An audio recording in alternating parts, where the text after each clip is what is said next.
Ya, kalau bicara terapi sih banyak. Kalau bicara terapi sih banyak. Jari kita, jari telunjuk kita adalah jari yang sering kita pakai untuk bersyahadat. Ketika kita sentuh antara rambut dan kulit, ini aja nih, ini kan rambut, ini kulit, tempelkan. Ikuti garis rambutnya. Ikuti, kemudian begitu depan telinga, ucapkan innalillahi wa inna ilaihi rajiun, tekan, tarik. Ingat ya, nih, ikuti garis telinga, garis rambut di belakang telinga. Kemudian begitu nyampe depan telinga, ucapkan innalillahi wa inna ilaihi rajiun, tekan, tarik. Itu saja bisa langsung sembuh kok. Itu saja bisa langsung sembuh kok. Karena banyak ribuan pasien, ribuan jamaah yang sudah mempraktekkan sakit telinga, sakit kepala langsung sembuh. Bukan hebat pada terapinya, bukan. Allah titipkan kepada kita penyakit, Allah bukan sedang nyuruh kita terapi. Allah titipkan kepada kita penyakit, Allah bukan sedang nyuruh kita cari obat. Allah titipkan kepada kita penyakit, Allah berpesan dalam Al-Quran surat At-Tahrim ayat 8. Apa pesan Allah? Taubat. Jadi tobat itu apa? Akui kesalahan. Dari mana datangnya penyakit telinga? Karena adanya kesalahan. Dari mana datangnya sakit kepala? Karena adanya kesalahan. Orang yang sakit telinganya, sakit kepalanya cenderung kepada penyakit vertigo.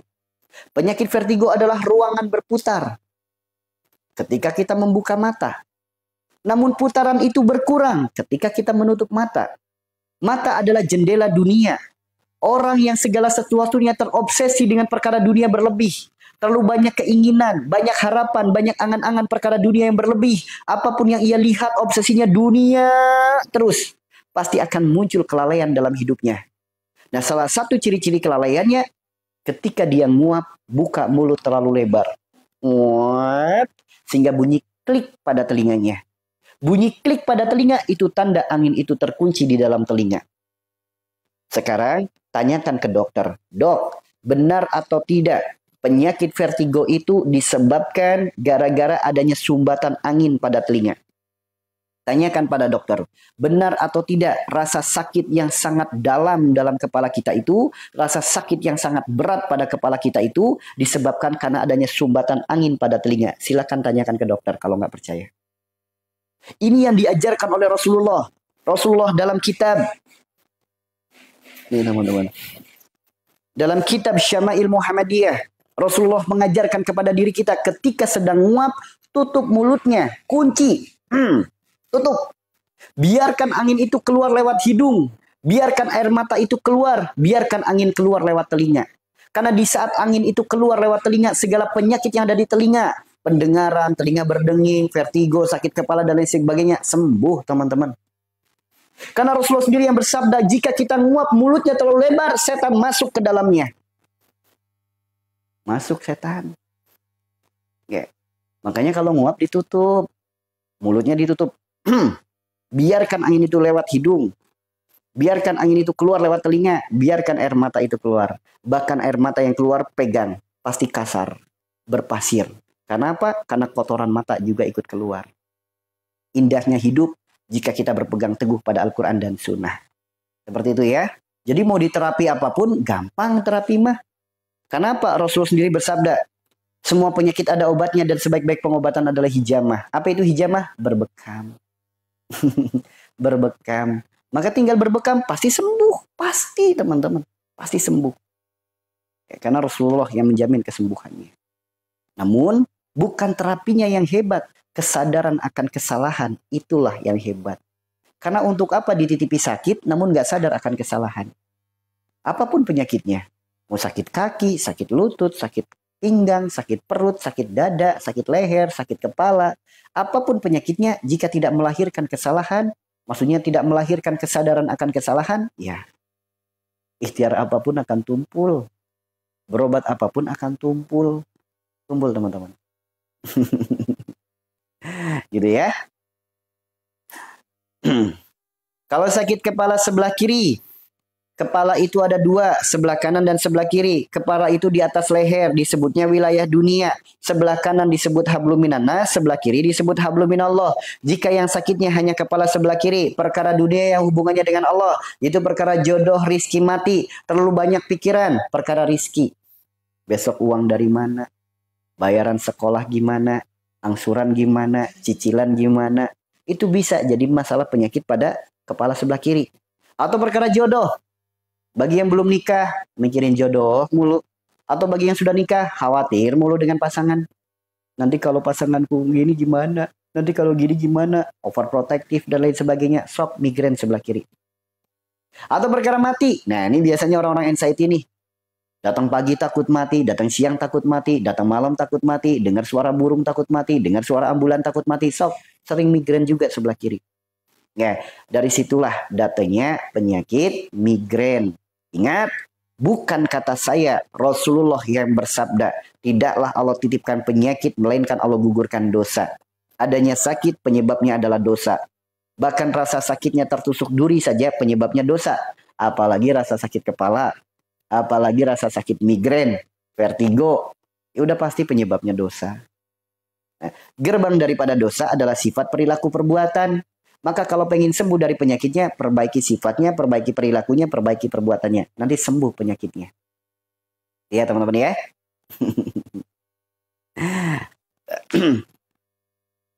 Tolong lihat apa namanya jeda suami saya yang kerjanya di luar kota. Sedangkan saya maksudnya gimana? Melihat suaminya yang di luar kota, sim salabim ke abra-abra. Yang nggak bisa tuh tak, kalau video call baru bisa.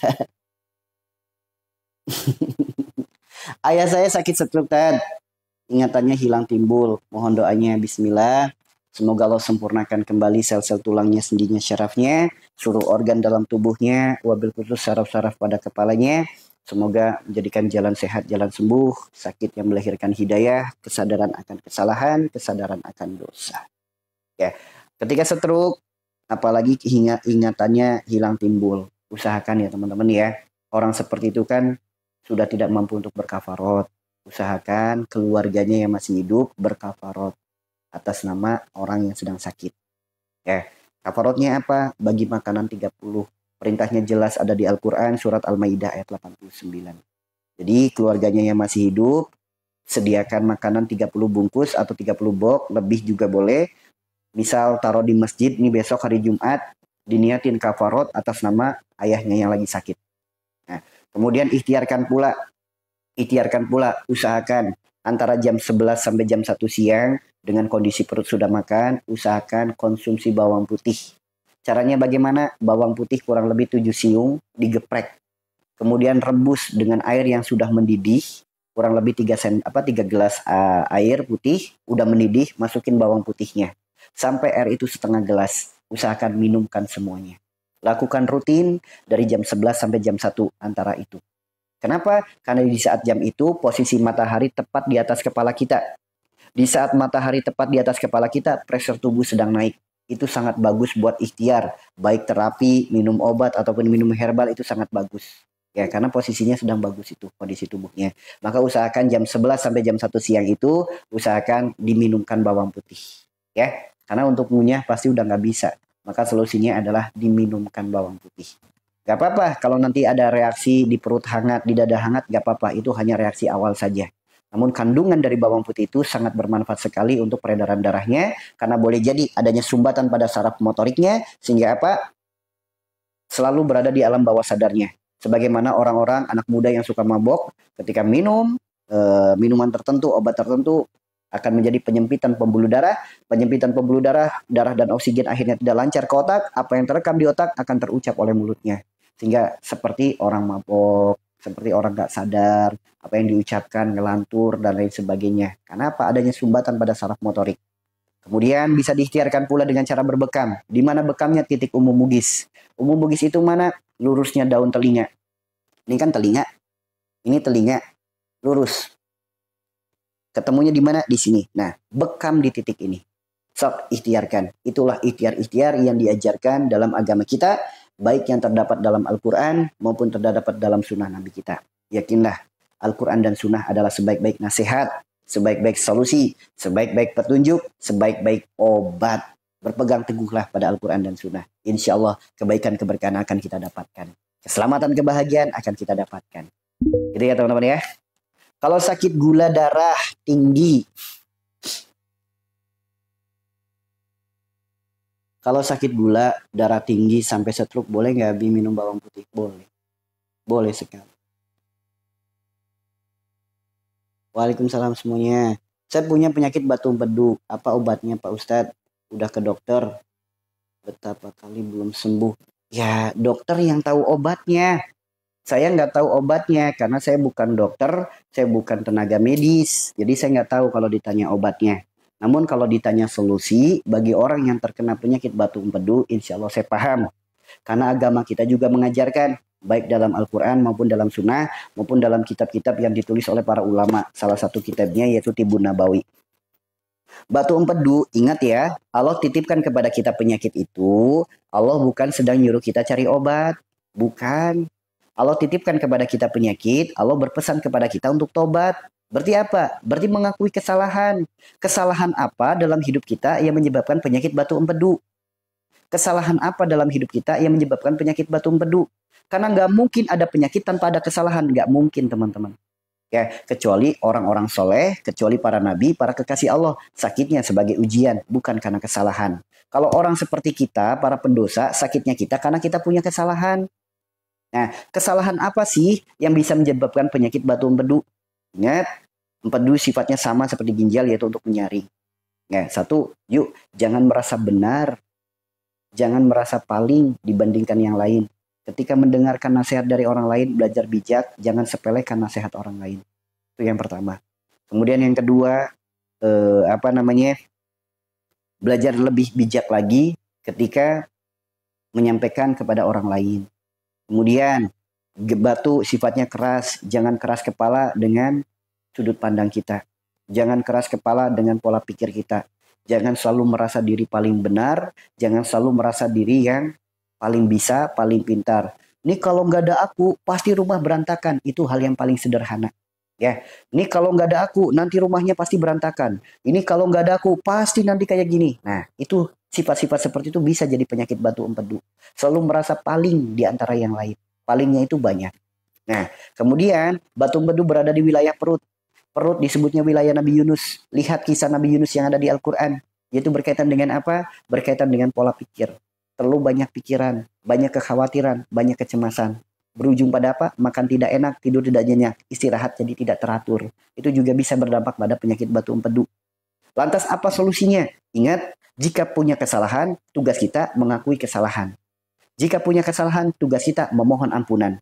Maka poin yang paling penting untuk menyembuhkan penyakit batu empedu, akui kesalahan. Bertobat kepada Allah. Berjanji untuk tidak mengulanginya lagi dan perbaiki kesalahannya. Yang kedua, sembuh itu milik Allah. Maka mohonkan kepada Allah kesembuhan yang Allah ridhoi, kesembuhan yang Allah berkahi. Jika Allah sudah menghendaki sembuh, apapun ikhtiar kita pasti diberikan kemudahan. Satu butir nasi saja, kalau Allah sudah menghendaki sembuh, sembuh. Seteguk air putih saja, kalau Allah sudah menghendaki sembuh, sembuh. Lantas ada nggak ikhtiar yang diajarkan oleh Rasulullah bagi teman-teman yang terkena penyakit batu empedu? Disebutkan dalam kitab Tibun Nabawi. Salah satu ikhtiarnya, selain daripada konsumsi madu, bisa juga minum yang namanya cuka apel. Tahu cuka apel? Di apotek juga banyak. Teman-teman beli cuka apel. Cara minumnya bagaimana? Usahakan dalam keadaan perut kosong di pagi hari dan 1 atau 2 jam sebelum kita tidur. Dan usahakan minum juga pada pertengahan hari. Nah, usahakan. Contoh, air 1 gelas. Kasih cuka apel 1 sendok. 1 sendok makan. Diaduk, diminum. Ingat, minumnya ada caranya. Bukan 1 gelas langsung diminum. Blek, blek, blek, blek. Bukan. Itu selakah namanya.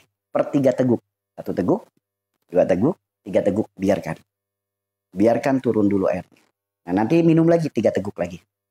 Biarkan lagi. Sampai 1 gelas itu habis. Ya, usahakan 2 jam sebelum tidur. Atau pagi hari dalam keadaan perut kosong. Dan siang hari antara jam 11 sampai jam 1. Dan satu lagi, terapi yang paling dahsyat bagi teman-teman yang terkena batu empedu. Yaitu apa terapinya? Berbekam dan berpuasa. Ketika dalam keadaan puasa, teman-teman bekam. Itu bagus banget.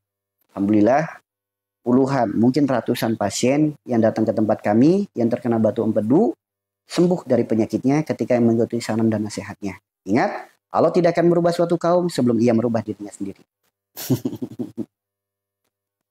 Gitu ya. Pernah minum cuka apel, gigi saya ngilu. Cara minumnya mungkin yang kurang tepat. Cara minumnya. Oke. Kalau badan lemas, makan. Olahraga, nanti badannya seger, gak lemes-lemesan. Di makan dan olahraga itu bisa bikin badan jadi fit, segar, bugar. Masalah wajah berkaitan dengan wilayah Nabi Yusuf. Lihat kisah Nabi Yusuf. Apapun masalah pada wajah kita, flek hitam, noda hitam, komedo, jerawat, dan lain sebagainya. Ya, wajah itu disebutnya wilayah Nabi Yusuf. Nabi Yusuf adalah salah satu nabi yang memiliki wajah yang tampan, memiliki wajah yang mulia. Wajahnya bagaikan sinar rembulan, sejuk dipandang mata, tentram untuk jiwa. Nabi Yusuf karena fitnah, Nabi Yusuf akhirnya dipenjara. Allah lindungi ketampanannya, Allah lindungi kebaikannya, Allah lindungi segala-galanya. Ingat, karena tampan jadi fitnah. Sehingga apa, banyak orang-orang yang akhirnya tidak mampu mengendalikan nafsunya, sampai akhirnya Zulaiha menarik badannya, bahkan perempuan-perempuan melihat Nabi Yusuf sampai tergores jarinya oleh pisau. Nah, ini ketampanannya bisa menjadi fitnah, maka dilindungi oleh Allah di alam penjara. Nah, satu saudaraku, ketika kita sebagai manusia biasa, bukan nabi, selalu belajar selalu mencoba tampil sempurna untuk publik, tampil sempurna untuk orang lain, itu bisa menjadi penyakit pada wajah kita. Contoh, ketika mau kondangan, bedak ditebelin, bibir dimenorin, pipi diglowingin, minyak wangi sebotol dipakai semua, sekalinya jalan semerbak sejagat raya, pakai baju buricak burineng, gemerlap di mana-mana. Itu kalau mau kondangan. Namun ketika di dalam rumah, suami pengen meluk, begitu menyentuh pipi, pipi bukan lagi glowing, pipi bukan lagi bedak, isinya bala-bala semuanya, minyak semuanya. Itu bisa jadi penyakit wajah. Kemudian ketika keluar rumah, wangi semerbak sejagat raya, giliran di dalam rumah, suami meluk, bau bawang, bau apa baik-baik, bau asam dan lain sebagainya. Itu bisa jadi penyakit wajah. Begitupun yang laki-laki, mau keluar rumah, berangkat kerja, dah, badan segar, rambut meliwis seperti harmoko, baju tajam, setrikanya sampai tajam, lalat menclok sampai jatuh kepleset, saking apa? Saking licin bajunya. Namun ketika di dalam rumah, istrinya pengen meluk, istrinya pengen nyium, yang ada bau kopi, yang ada bau tembakau. Lah, nah orang-orang seperti ini akan muncul penyakit pada wajahnya. Berawal dari apa? Berkurangnya aura positif dalam wajahnya. Auranya akan gelap. Bahkan orang-orang yang seperti ini, maaf, yang belum menikah akan sulit jodohnya. Ketika apa? Dia ingin tampil menarik untuk orang lain. Dia ingin tampil cantik biar dilihat orang lain. Dia malu kalau terlihat kusam oleh orang lain. Ingat, hal-hal seperti itu bisa menjadi sulitnya jodoh, teman-teman. Ya, bagi yang belum menikah. Merasa nggak percaya diri sehingga harus bercolek dulu sebelum keluar rumah karena merasa nggak percaya diri. Hal seperti itu bisa menjadi sulitnya jodoh, teman-teman. Ya, hal seperti itu bisa menjadi sulitnya jodoh. Kemudian wajah disebutkan dalam sebuah hadis, Rasulullah bersabda, ciri-ciri Yajud dan Majud memiliki wajah yang rata. Wajah yang rata itu apa? Muka tembok. Gak punya malu ketika berbuat dosa. Diam-diam berbuat dosa. Mungkin gak ada orang melihat. Namun HP-nya melihat sesuatu yang tidak seharusnya dilihat. Itu juga bisa menjadi penyakit-penyakit pada wajahnya. Ya, bisa menjadi penyakit-penyakit pada wajahnya. Dan masih banyak lagi penyakit-penyakit yang menyebabkan sifat-sifat yang menyebabkan penyakit wajah. Ya, masih banyak lagi. Lantas bagaimana solusinya bagi teman-teman yang terkena penyakit pada wajahnya, entah jerawat, entah noda hitam, entah flek, entah komedo, apapun itu udah pokoknya penyakit yang di wajah. Bagi siapapun yang ingin sembuh dari penyakit wajahnya, yang pertama, yuk jangan punya keinginan tampil cantik, tampil menarik, tampil ganteng untuk publik. Ya, jangan. Karena itu akan menjadi penyakit pada wajahnya. Akan berdampak pada penyakit ain. Kemudian yang kedua. Setelah berwudu. Maksudnya rajin berwudu berarti rajin sholat ya. Setelah berwudu. Usahakan air yang menempel di wajah. Jangan dielap pakai handuk. Biarkan kering dengan sendirinya. Yang kedua. Di saat wudu membasuh wajah. Mohon ampun kepada Allah. Dari dosa-dosa riya. Dari dosa-dosa riya. Mohon ampun kepada Allah. Kemudian yang keempat, bisa diikhtiarkan pula dengan cara apa? Pakai uap nasi. Nasi itu memiliki manfaat yang sangat luar biasa. Bukan hanya obat di kala lapar, nasi juga bisa menjadi manfaat untuk wajah kita. Apalagi uapnya yang baru matang. Ya, namun jangan baru ceklek di magicom, uapnya langsung tempelin, panas banget teman-teman. Ya, caranya bagaimana? Nasi ambil satu centong, ya, kan masih panas nih. Arahkan uapnya ke wajah. Arahkan uapnya ke wajah. Itu bisa menjadi terapi wajah yang sangat luar biasa. Apalagi ketika teman-teman sudah memiliki jerawat yang membandel, wajah seperti badak dan lain sebagainya. Mohon maaf ya. Jadi nasi satu centong yang masih panas ditaburin garam kasar. Arahkan uapnya ke wajah. Kulit itu bakalan lembut, bakalan bersih, rontok segala penyakit-penyakit wajah. Kulit bakalan bercahaya lebih hebat daripada skincare. Lebih hebat daripada skincare. Ya, jadi skincare-nya nggak usah mahal-mahal. Udah air wudhu itu jauh lebih baik daripada nanti punya kandungan ini, kandungan itu. Yang ada putih kayak air. Hati-hati teman-teman. Ya, hati-hati. Sok, lakukan itu. Uap nasi itu bisa memiliki manfaat sangat luar biasa. Baik untuk komedo, jerawat, flek hitam, noda hitam, semacam-macam dah pokoknya. Ya, itu ya teman-teman ya. Nah, doanya apa? Ya Allah, hamba mohon kepadamu, ya Allah, ampuni segala dosa yang menyebabkan penyakit pada wajah hamba ini. Hamba mohon, ya Allah, dengan karuniamu yang bernama nasi, dengan garammu sumbernya rasa, hamba mohon jadikan uap nasi ini menjadi jalan sehat, jalan sembuh segala penyakit wajah hamba. Doakan seperti itu. Ya, nanti sehingga kita sadar, wujudku Adam, wajahku sinar rembulan.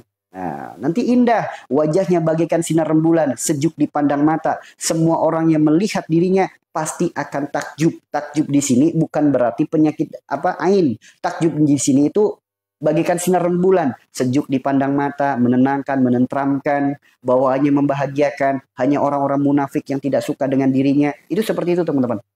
Ya, jadi nanti wajahnya bagaikan sinar rembulan, sejuk dipandang mata. Kemudian tanpa bedak, tanpa skincare, tetap wajahnya itu ganteng dan cantik untuk pasangannya. Itu luar biasa teman-teman. Ya, itu luar biasa. Kenapa? Wujudku ciptaannya, wajahku karunianya. Ingat, wajah kita itu karunia Allah. Kita lahir original. Jangan sampai kita pulang KW. Janggut dikasih silikon. Alis dihilangin, dikasih sulam. Kita itu lahir original. Kalau bisa pulang juga original. Jangan sampai pulangnya kita KW. Alisnya udah KW, bulu matanya KW, hidungnya KW, bibirnya KW, janggutnya KW. Dah. Hati-hati teman-teman. Ya, hati-hati. Jangan sampai kita lahir original, pulangnya KW.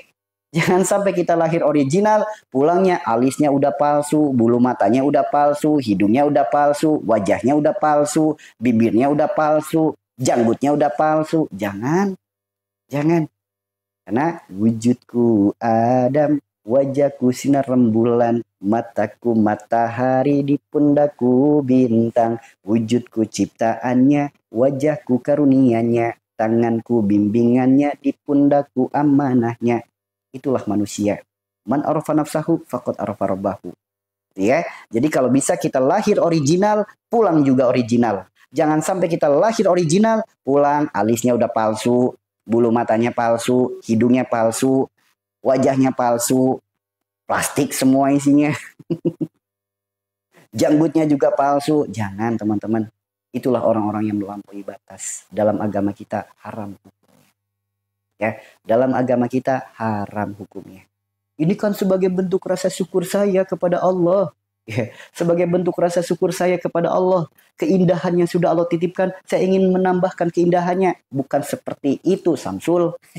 Bukan. Bukan seperti itu. Jadi sebagai bentuk rasa syukur kita itu, bukan malah diindahkan, dipasangi gambar, disulam-sulam, di tembok-tembok, dikasih pondasi, dikasih coran. Bukan itu. Sebagai bentuk rasa syukur kita, jadikan wajah kita sejuk dipandang pasangan kita. Itu teman-teman. Jadikan wajah kita bagikan sinar rembulan. Sinar rembulan itu apa? Sejuk. Jangan sampai wajah kita seperti apa itu? Antagonis. Manyun kemana-mana. Dah. Jangan. Jangan. Ya, makanya dari hal yang kecil, ketika kita ingin bepergian, sewajarnya saja. Mentang-mentang mau kondangan, pakai baju buricak burineng. Teman-teman tahu nggak buricak burineng? Tahu nggak buricak burineng?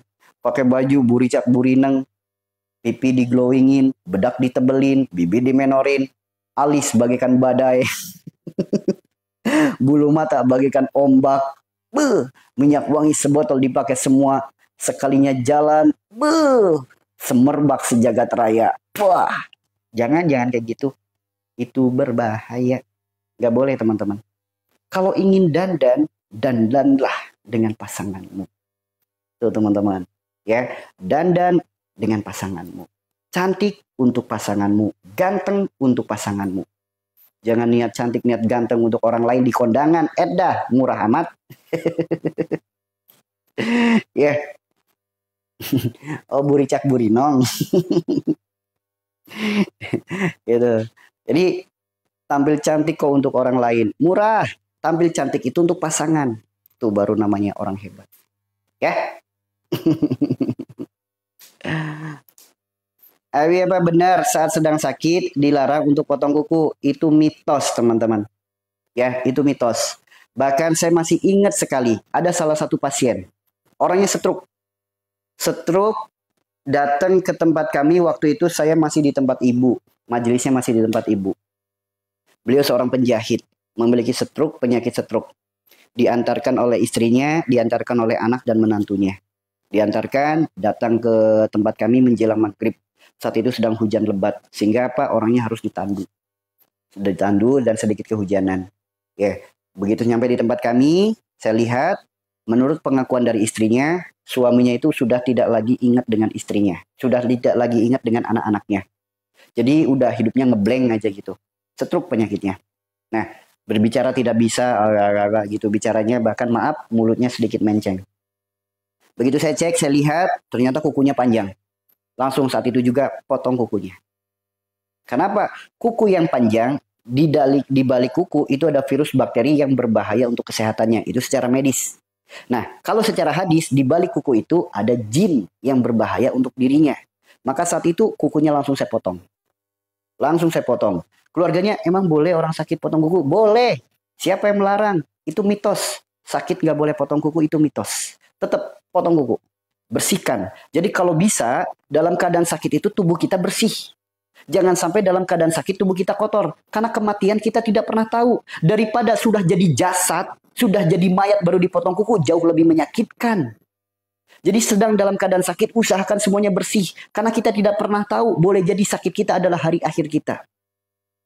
Kalau bisa, jangan sampai nunggu mati baru dibersihin kukunya. Itu sakitnya luar biasa, teman-teman. Itu sakitnya luar biasa. Orang udah mati, kukunya dipotong. Si jasad itu merasakan, si mayit itu merasakan sakit yang sangat luar biasa. Maka potonglah sebelum mati. Maksudnya apa? Dalam keadaan sakit pun dipotong gak apa-apa. Gak apa-apa teman-teman. Gak apa-apa, dibersihkan semuanya. Nah kemudian setelah dibersihkan, baru didoakan. Setelah didoakan, diterapi. Subhanallah teman-teman. Jarak mungkin sekitar 10 kilo dari rumah saya. Ya, jarak sekitar 10 kilo dari rumah saya. Orangnya tiba-tiba menyampaikan, "Mak, ini bahasa Jawa ya, bahasa Indonesia, Mak, ini lagi di mana?" Gitu. Dia ingat dengan istrinya. Ini siapa? Mama. Ini siapa? Nama anaknya disebut. Ini siapa? Nama mantunya disebut. Seketika stop mobilnya, orangnya keluar semua, sujud syukur semuanya. Begitu sujud syukur, nyampe di rumah, anaknya saking bahagianya nelpon. Alhamdulillah, bapak saya langsung ingat. Bapak saya langsung sadar, ada nggak solusinya? Nah, solusinya tadi ya, yang disampaikan untuk penyakit stroke. Nah, begitu jalan 3 minggu, subhanallah teman-teman. Orang yang tadinya hanya tergeletak, digotong, 3 minggu kemudian, naik motor berduaan dengan istrinya, datang ke tempat kami. Memperlihatkan saking senangnya, saking bahagianya, saking syukurnya kepada Allah, yang tadinya sakit, udah bisa jalan kembali, udah bisa kerja lagi, udah bisa menjahit lagi. Itu teman-teman. Jadi, ikhtiar apapun dalam menjemput sembuh itu diperbolehkan selagi tidak melanggar ketentuan syariat agama kita. Dan satu hal, saudaraku, satu hal. Ingat, ketika ada mitos, jangan diyakini. Kita tidak pernah tahu kematian kapan datangnya. Boleh jadi sakitnya kita adalah hari akhirnya kita. Maka jangan sampai di saat sudah mati, baru gosok gigi. Di saat sudah mati, baru dipotongin kukunya. Justru si mayit akan merasakan kesakitan. Jangankan dipotong kuku, mengusap saat mandi saja dengan cara yang kasar, si mayit kesakitan. Apalagi dipotong kuku. Bukankah itu hadis yang diajarkan oleh Rasulullah?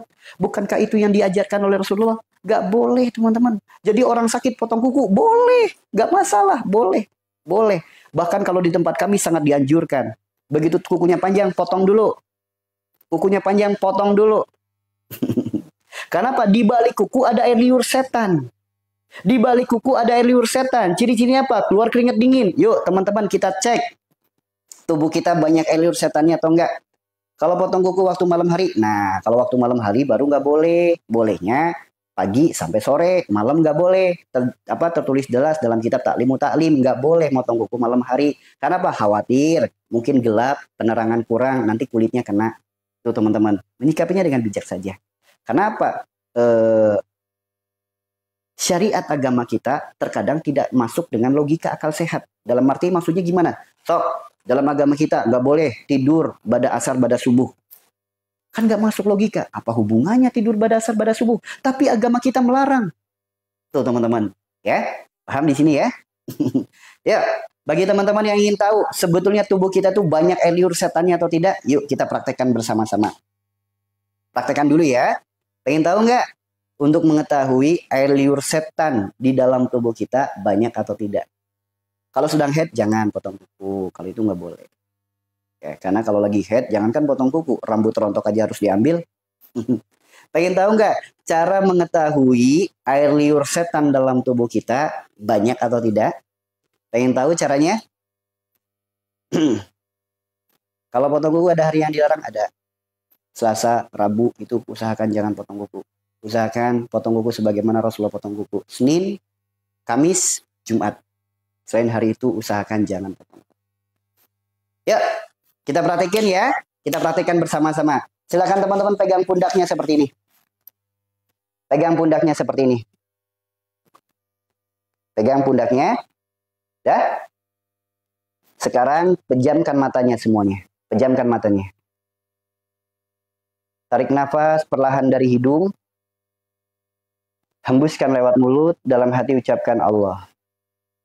Sekali lagi tarik nafas perlahan dari hidung.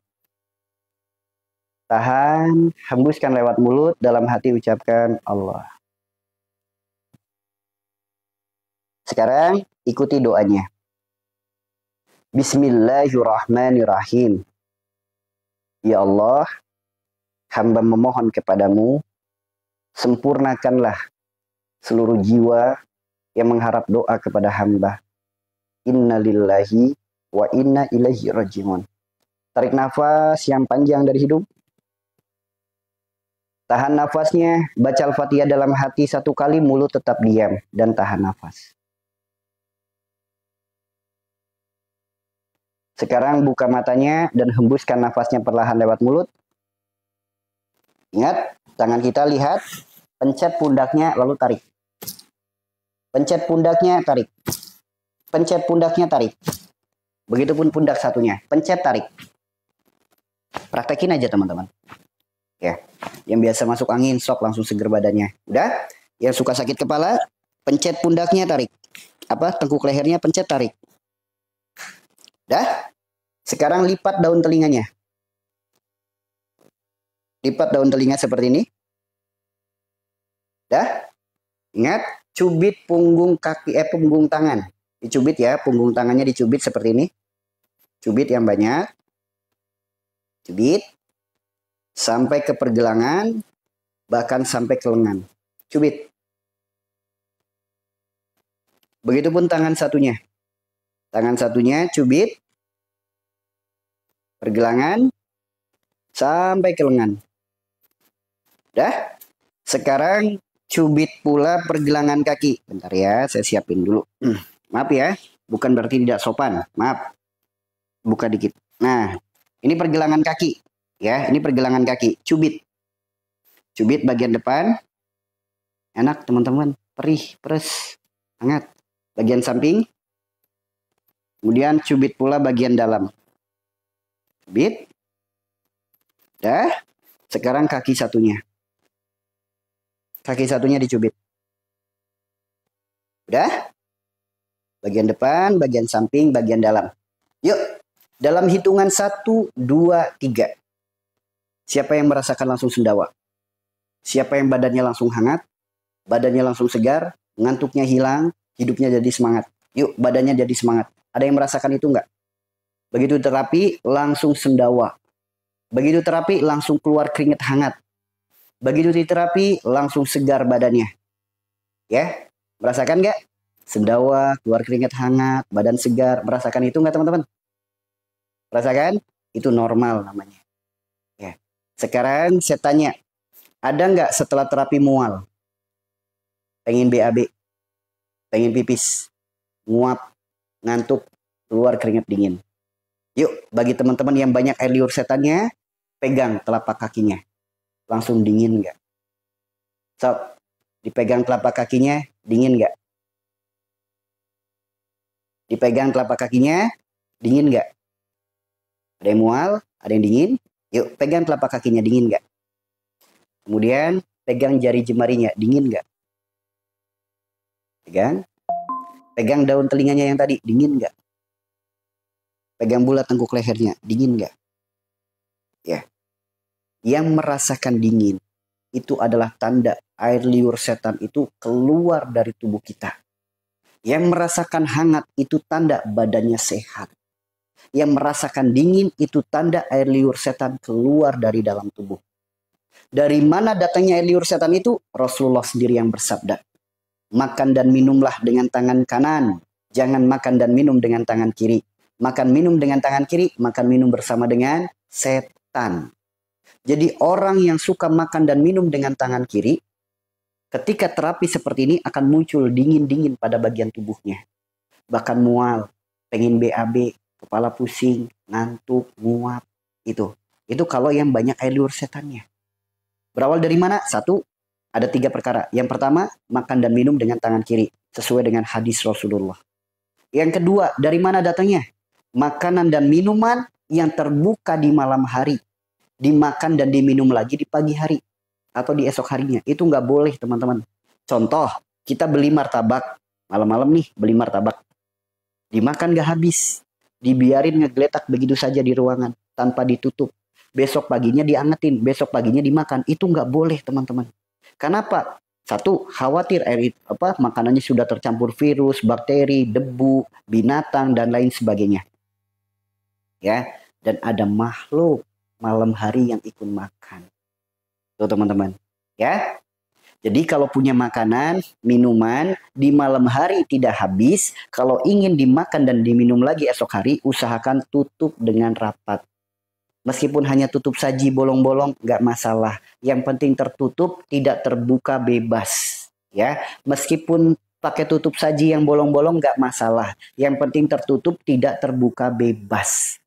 Ini yang kedua. Yang ketiga, dari mana datangnya air liur setan itu? Makanan dan minuman yang buruk namanya. Makanan dan minuman yang buruk namanya. Contoh, mie setan, seblak setan, bakso setan. Contoh, es pocong, mie kolong wewe, dan lain sebagainya. Jadi makanan-makanan yang namanya buruk dalam agama kita tidak boleh dimakan. Ya, tidak boleh dimakan. Karena nama adalah doa. Maka hati-hati wahai para pelaku usaha. Jika Anda ingin memiliki usaha yang berkah. Bukan mencari nama yang viral dengan nama-nama yang seperti itu. Tapi carilah keberkahan dengan nama-nama yang baik.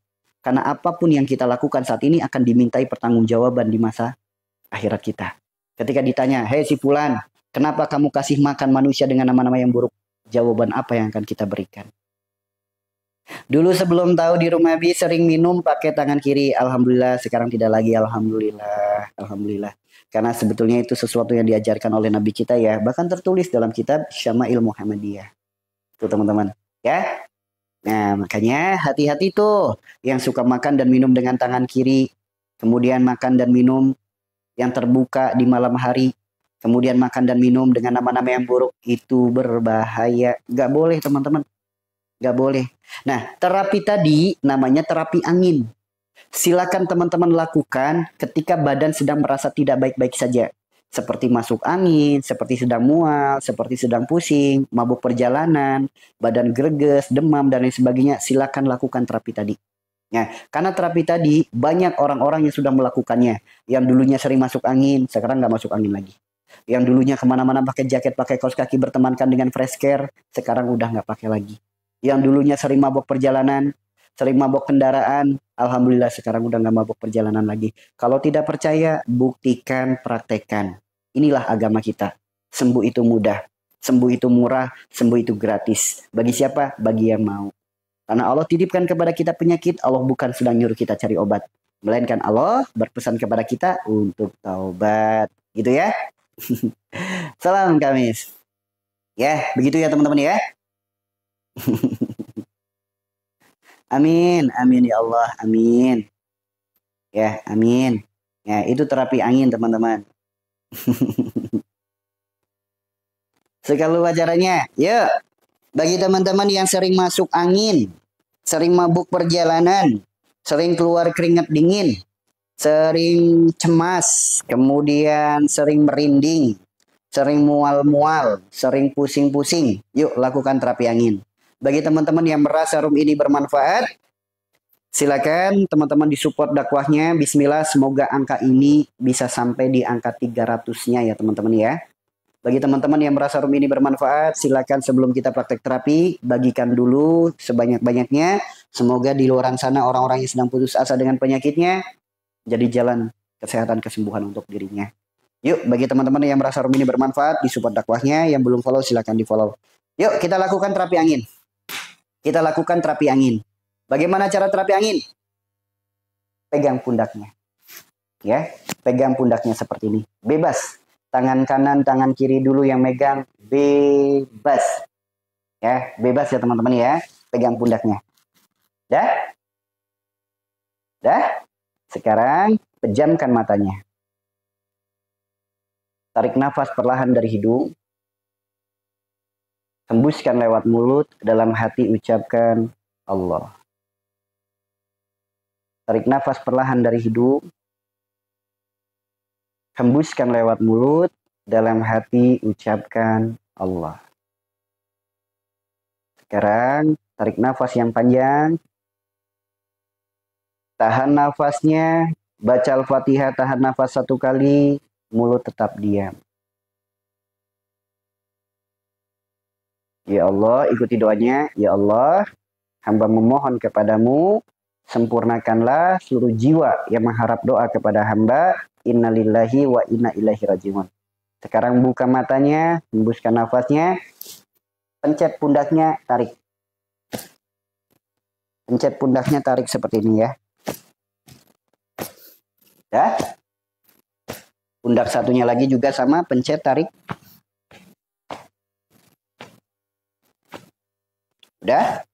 Yang suka sakit kepala, tengkuk lehernya, pencet, tarik. Yang telinganya sakit, vertigo, tarik ya, yang kencang ya, begini. Yuk, lipat daun telinganya. Dah? Jangan kaget kalau sakit dan gatel, jangan kaget. Kemudian cubit punggung tangannya. Cubit punggung tangannya. Cubit pergelangannya. Sampai ke lengan. Cubit yang banyak. Cubit-cubit yang banyak. Begitupun tangan satunya lagi. Cubit-cubit yang banyak. Pergelangan sampai ke lengan.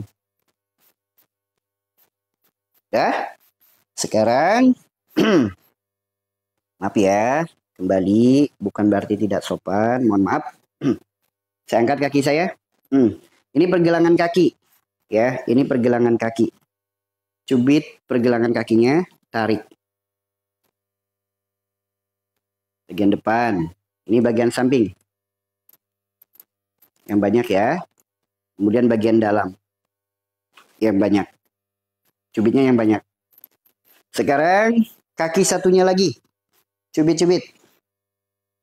Pergelangannya ya. Bagian dalam, bagian depan, bagian samping. Udah? Sekarang dalam hitungan 1, 2, 3. Meskipun tadi sudah terapi, sekarang terapi lagi, ada nggak yang sendawa lagi? Ada nggak yang langsung sendawa lagi? Ada nggak yang keluar keringat hangat, badan segar, ngantuk hilang, badan langsung segar? Ada nggak teman-teman? Segar nggak? Ya, meskipun tadi udah terapi, udah sendawa, sekarang terapi lagi, sendawa lagi teman-teman. Badan langsung hangat ya. Badannya langsung hangat, langsung keluar keringat hangat, badan langsung nikmat sekali, langsung nyaman sekali. Ya, tuh. Bagi teman-teman yang punya masalah sering